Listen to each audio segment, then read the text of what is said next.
करतो, सर्वांना लाल सलाम करतो.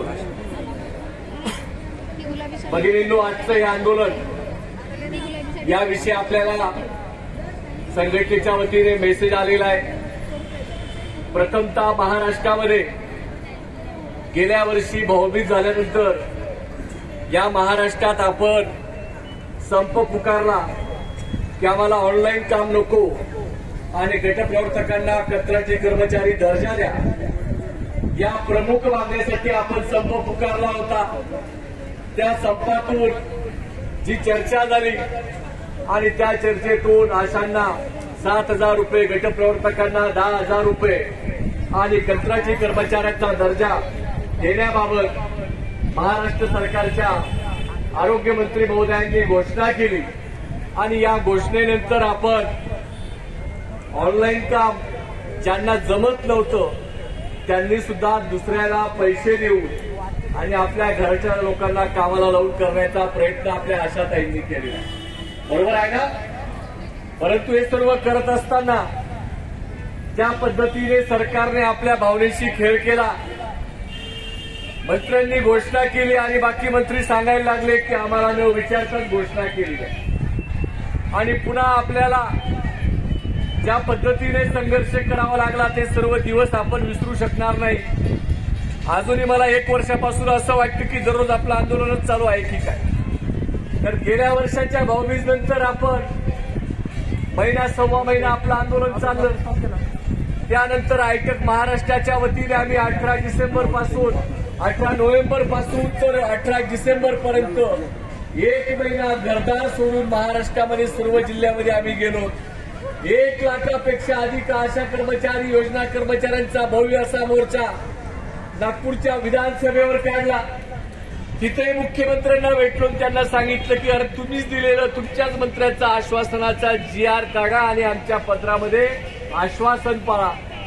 त्यावेळेसही मुख्यमंत्र्यांनी सांगितलं हो आम्ही करणारच आहोत, आपण मुंबईमध्ये येऊ आणि चर्चा करू. आणि पुन्हा आपल्याला या महाराष्ट्रामध्ये आशा आणि गटप्रवर्तक ताईंना दिलेल्या आश्वासनाचा GR काढा म्हणून पुन्हा आपण 16 जानेवारीपासून संप पुकारावा लागला.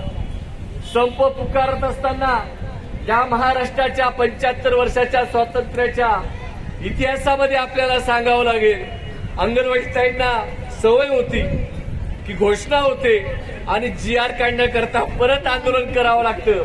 पण अशा गटप्रवर्तकांना ही काही सवय आपल्याला नव्हती. आपल्याला वाटलं की मायबाप सरकार, राज्याचे आरोग्यमंत्री म्हणतात, घोषणा करतात, ते आपल्याला देण्यासाठी पुन्हा संप करायची गरज पडणार नाही. परंतु या सरकारने आपल्याला संपाची वेळ आणली, कारण पुन्हा निवडणुका लागणार होत्या. म्हणून राज्याच्या सर्व गटप्रवर्तक, सर्व आशा संघटनेच्या, सर्व कृती समितीच्या संघटनेने ठरवलं की आपल्याला पुन्हा संप GR काढण्याकरता करावा लागणार. आपण संपावर गेलो, आपल्याशी कुणी बोलायला तयार नव्हतं आणि म्हणून आपल्या ठाणे जिल्ह्यातील सर्व गटप्रवर्तक, आशा यांनी सांगितलं की मुख्यमंत्र्यांच्या घरावरती आम्ही पायी चालून जातो. कामरेड भगवान दवणे यांनी चांगल्या प्रकारचं नियोजन केलं आणि पायी 40 किलोमीटर शहापूर पासून आपण मुख्यमंत्र्यांच्या घरावर गेलो आणि मुख्यमंत्र्यांना सांगितलं की तुमचा वाढदिवस आहे, तुम्हाला आम्हाला शुभेच्छा द्यायच्या आहे आणि सर्व बहिणींना अपेक्षा आहे की तुम्ही दिलेला सरकारचा शब्दाचा GR तुम्ही या ठिकाणी घोषणा राज्य सरकार म्हणून करा आणि आम्हाला न्याय द्या, यासाठी आपण मोर्चा काढला. परंतु आपण हजारोच्या संख्येने पूर्ण महाराष्ट्रातून गटप्रवर्तक अशा मोठ्या संख्येने ठाण्यामध्ये जमलो. मुख्यमंत्र्यांना सर्व गटप्रवर्तकांनी ओवाळलं आणि ओवाळणी म्हणून आपण काही मागितलं नाही, आपण फक्त GR मागितला होता. परंतु मुख्यमंत्री महोदय म्हणाले की लवकरच करतो, परंतु त्याबाबत घोषणा झाली नाही. म्हणून ठाण्यामध्ये रस्त्यावर आपण झोपलेलो आहोत आणि हे झोपलेलो असताना आपल्या अनेक बहिणींनी त्या ठिकाणी अतिशय हाल अपेष्टा सहन करून त्या ठिकाणी आपण 2 दिवस राहिलो. परंतु आपण निर्धार केलेला होता GR निघाल्याशिवाय आम्ही घरी जाणार नाही. तिथं आपण चर्चा करून पोलीस प्रशासनाला सांगून या ठिकाणी आपण आलो. या ठिकाणी आपण 12 फेब्रुवारीपासून या ठिकाणी येऊन बसलो. या ठिकाणी सुद्धा ज्या पद्धतीने आपण जवळपास 1 महिना या ठिकाणी बसलो, 28 फेब्रुवारी पर्यंत बसलो. भगिनी, आपल्याला वाटत होतं की या हिवाळी अधिवेशनामध्ये सरकार घोषणा करेल. दररोज आपण वाट पाहत होतो. आपण असा एकही मंत्री सोडला नाही, एकही आमदार सोडला नाही. जे जे लोकशाहीमध्ये करायचं असतं ते आपण सर्व केलं. परंतु याला प्रतिसाद मात्र सरकारने ज्या पद्धतीने दिला ते अतिशय वेदनादायी आहे. म्हणून आपल्याला शेवटच्या दिवशी सांगितलं. सकाळी अजितदादा म्हणाले की संध्याकाळी घोषणा करणार आहे मुख्यमंत्री महोदय, आणि संध्याकाळची आपण 28 फेब्रुवारीला वाट पाहत होतो. परंतु त्यांनी पुन्हा सांगितलं, विरोधी पक्षांनी विचारलं की संध्याकाळी तुम्ही घोषणा करणार आहेत, बोला. तेव्हा मुख्यमंत्री म्हणाले आम्ही अशा गटप्रवर्तकांना देणार आहोत, इतकंच बोलले. घोषणा काही केली नाही. हा इतिहास आपल्याला पुन्हा पुन्हा आठवण ठेवावा लागेल. काही गटप्रवर्तकांना वाटतं की संघटना कृती समिती काहीच करत नाही आणि चुकीच्या पद्धतीने अपप्रचार करण्याचं काम काही लोक करतायत. ही लोकशाही आहे. संघटना काय करू शकते तर पाठपुरावा करू शकतो. संघटना म्हणजे की एक काहीतरी वेगळी शक्ती आहे असं काहींचा गैरसमज झालेला असेल असं मला वाटतं. परंतु ज्या पद्धतीने प्रयत्न केले आपण ते सर्व केले. आणि आपण 28 तारखेला मुख्यमंत्र्यांना रात्री भेटल्यावरती आपल्या कृती समितीचे नेते भेटले. त्यावेळेस ते सांगितलं की आम्ही करणार आहोत, पण तुम्ही आंदोलन मागे घ्या. आपण पोलिओच्या लसीकरणाचं काम जे होतं त्याचा दबाव सर्व गटप्रवर्तकांवरती, आशांवरती होता. पण कृती समितीने ठरवलं, मुख्यमंत्र्यांनी शब्द दिलेला आहे त्याच्यावरती आपण विश्वास ठेवायला पाहिजे. आणि आपण विश्वास ठेवून या ठिकाणी संप स्थगित केला आणि सरकारवरती विश्वास दाखवला. पण सरकारने आपली वाट ज्या पद्धतीने आपल्याला पाहायला लावली. शेवटची मंत्रिमंडळाच्या बैठकीच्या आचारसंहिता लागायच्या आदल्या दिवशी 2 दिवस आधी घोषणा केली आणि त्यामध्ये सांगितलं की आशांना 5,000 रुपये मोबदला वाटतो. याचा आनंद एका बाजूला होत असताना मात्र दुसऱ्या बाजूला गटप्रवर्तकांचं नावच त्यांनी घेतलं नाही. त्यासाठी पुन्हा गटप्रवर्तकांच्या प्रश्नासाठी कृती समितीच्या लोकांनी, सर्व नेत्यांनी आपलं घरदार सोडून रात्रीच्या रात्री या ठिकाणी आलो. अजितदादांना, मुख्यमंत्र्यांना भेटून त्यांना कळकळीचं आवाहन केलं की काही करा, पण गटप्रवर्तकांची मागणी सुद्धा आचारसंहिता लागण्याच्या आधी जाहीर करा. त्यांनी आदल्या दिवशी घोषणा केली, गटप्रवर्तकांना 1,000 रुपये देण्याचा निर्णय जाहीर केला. अतिशय वेदना झाल्या की शून्य का बरं खाल्ला याचं उत्तर अद्याप आपल्याला मिळालेलं नाही. आणि म्हणून पुन्हा एकदा आपल्याला सांगितलं की आमच्याकडनं चूक झालेली आहे आणि गटप्रवर्तकांच्या बाबतीत 1,000चा GR बदलण्याचा प्रयत्न आम्ही करू, अशा प्रकारचं आश्वासन दिलं. आचारसंहिता सुरू झाली. पण आचारसंहिता चालू असताना सुद्धा या ठिकाणी कॉम्रेड आनंदीताई बसलेल्या आहेत, दत्ताजी देशमुख आहेत, निलेश दातखिळे होते. आम्हाला आपल्या आरोग्यमंत्र्यांनी पुण्यामध्ये बोलवून सांगितलं की आम्ही गटप्रवर्तकांच्या प्रश्नावरती आम्ही सकारात्मक आहोत, चूक झालेली आहे ती दुरुस्ती करणार आहोत. इतर लोकांनी त्यांना काय काय त्रास दिला ते पण सांगितलं. सर्व गोष्टी आम्हाला या ठिकाणी बोलतायत. म्हणून आम्हाला त्यांनी शब्द दिला की येणारा आचारसंहिता संपू द्या, आम्ही निर्णय घेतो. परंतु हा निर्णय घेण्याच्या बाबतीत आज बोलता बोलता मार्च आणि आता आपण ऑगस्टच्या समारोपाच्या याच्यात आहोत. 5 महिने उलटले, अद्याप निर्णय झालेला नाही. परंतु आपण गटप्रवर्तकांचा एक स्वतंत्र आंदोलन मधल्या काळात आपण केलं. त्या दिवशी आपण या ठिकाणी राज्याच्या अधिकाऱ्यांना भेटण्याचा आम्ही प्रयत्न केला.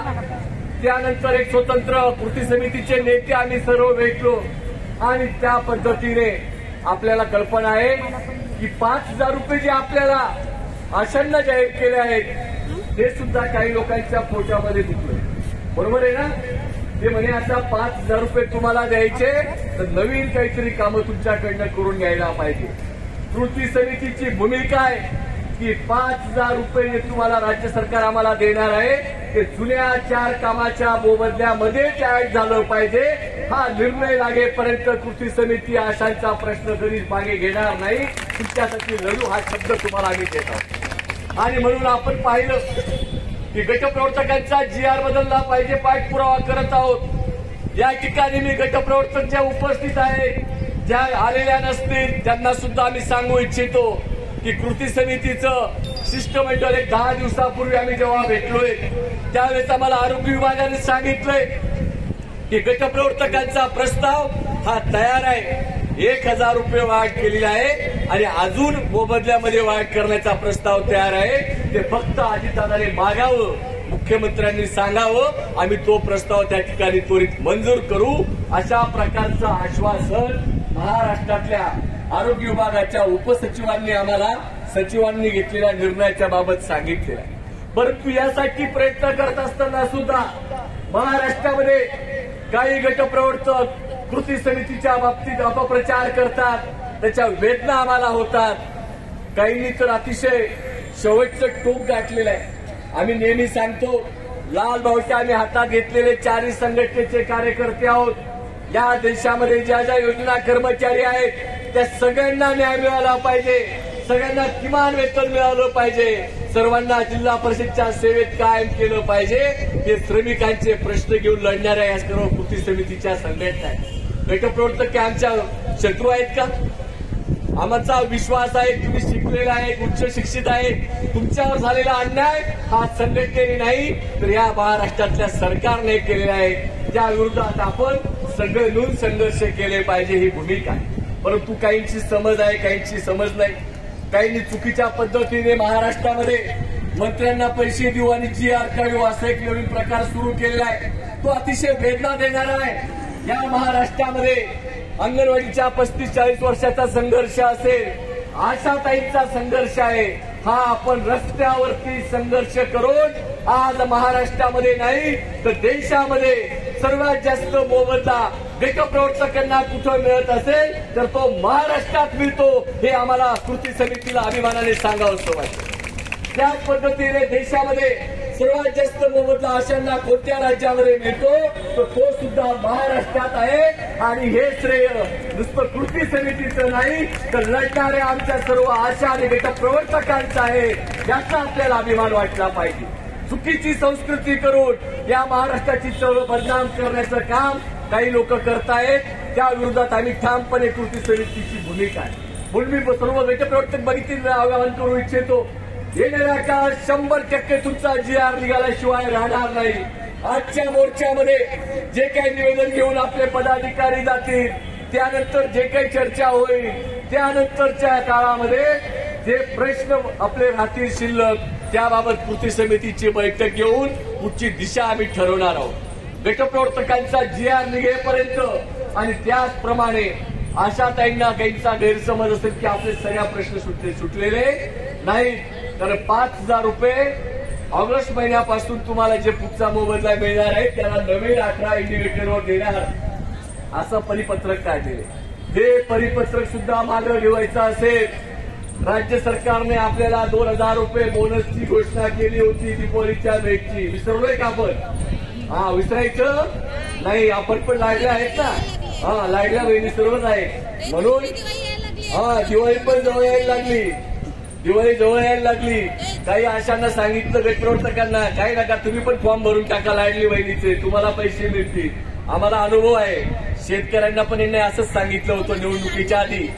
निवडणुकीच्या आधी त्यांनी सांगितलं होतं शेतकऱ्यांना सुद्धा की तुम्ही पैसे तुम्हाला 3000 रुपये आपले मोदी सरकार देईल. आणि नंतर त्यांनी आठवणी शर्ती टाकल्यात, ज्यांच्या घरामध्ये 4 व्हीलर असेल, सरकारी कर्मचारी असेल आणि जर कोणी इन्कम टॅक्स भरत असेल तर त्यांचे पैसे परत देऊ. तसं आपलं सुद्धा भविष्यात होण्याची शक्यता आहे. कारण त्यांनी एक पत्रामध्ये उल्लेख केलेला आहे, ज्यांना राज्य सरकार ती निराधारची 1500 रुपये का पेन्शन असेना आणि कोणत्याही महिलेला 1500 रुपये राज्य सरकार देत असेल तर त्यांना ह्या योजनेचा लाभ मिळणार नाही, अशी अट आणि शर्त आहे. मग कदाचित काही बहिणींनी फॉर्म भरलेले आहेत, त्यांना पैसे पण जमा होतील आणि मतदान झाल्यावर ते म्हणतील हे पैसे परत करा, नाही तर तुमच्या सातबाऱ्यातून नाही तर तुमच्या बँकेतून परत घेऊन टाकू. असं हे सरकार फसवणार आहे. त्यांना मतं पाहिजे आहेत, त्यांचं प्रेम हे मतांसाठी आहे, विसरता कामा नये. त्यांनी 1500 रुपये दिले, ज्या बहिणींना खरोखर काही मिळत नाही त्यांना दिले, त्यांचा आम्हाला दुःख नाही, आम्हाला आनंद आहे. कारण ताई म्हटली ते खरं आहे, सरकारचे पैसे म्हणजे कुणाचे पैसे असतात प्रत्येकाला सांगता आलं पाहिजे. आपल्या एका गटप्रवर्तक ताईने धुळ्यामध्ये खूप चांगलं भाषण दिलेले, काहींना वाईट वाटलं पण खरं तिने सांगितलं. धुळ्यामध्ये आपली गटप्रवर्तक ताई म्हटली, आम्हाला 10,000 रुपयाचं आश्वासन दिलं, त्याचा जिया सरकार काढत नाही आणि हे 1,500 रुपये देतायत ना ते आमच्या कष्टाचे आहेत. आम्ही प्रत्येक वस्तूवरती जीएसटी भरतो, सरकारला पैसे भेटतात, आमचेच पैसे आम्हाला देतायत आणि आमच्याचकडनं वसूल करतायत. अशा प्रकारे ताई बोलली आणि ताईने सांगितलं की आम्हाला 1,500 रुपये नको, ज्या बहिणी काम करतात त्या हक्काचा पगार, त्यांना मोबदला वेतन, या सर्व अशा गटप्रवर्तकांना मिळालं पाहिजे ही ताईने आपली भूमिका मांडली. आमच्या मुलांना सरकारी नोकऱ्या भेटल्या पाहिजे आणि मोफत शिक्षण भेटलं पाहिजे अशी भूमिका आपल्या एका ताईने मांडली. याचा अर्थ त्या ताईला सुद्धा राजकारण कळायला लागलंय. म्हणून या तिजोरीवरती आपला अधिकार आहे आणि म्हणून येणाऱ्या काळामध्ये गटप्रवर्तकांचा प्रश्न, आशा ताईचे प्रश्न घेऊन कृती समिती संघर्ष करेल आणि या संघर्षाला आपण सर्व साथ द्याल अशी एक अपेक्षा व्यक्त करतो. आणि त्याचप्रमाणे आजच्या बैठकीत काय होतं ते आपण पाहणार आहोत आणि म्हणून इतर प्रश्नावरती कृती समिती एकत्र बसून येणाऱ्या काळात ज्या ज्या जिल्ह्यामध्ये मुख्यमंत्री आणि आरोग्यमंत्री आणि आपले उपमुख्यमंत्री जातील त्यांना गटप्रवर्तक जाब विचारताच आहेत, आशा पण जाब विचारतायत, परंतु हा जाब आम्ही शांततेच्या मार्गाने विचारतोय. वेळ पडली तर कृती समिती जो काही निर्णय घेईल त्याला आपण सगळ्यांनी साथ द्यावी असं मी आपल्याला आवाहन करतो.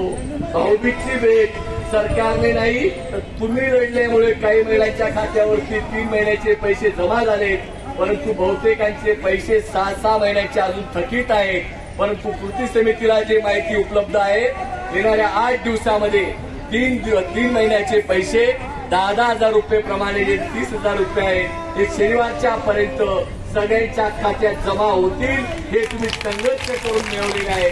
म्हणून मी पुन्हा एकदा लढणाऱ्या बहिणींचं मनपूर्वक अभिनंदन करतो आणि गटप्रवर्तकांना सांगतो, नाराज न होता, निराश न होता, आपण आपल्या हक्कासाठी लढूया आणि 100% कृती समिती तुम्हाला न्याय मिळवून दिल्याशिवाय राहणार नाही हा शब्द या ठिकाणी देतो आणि माझे 2 शब्द संपवतो. धन्यवाद.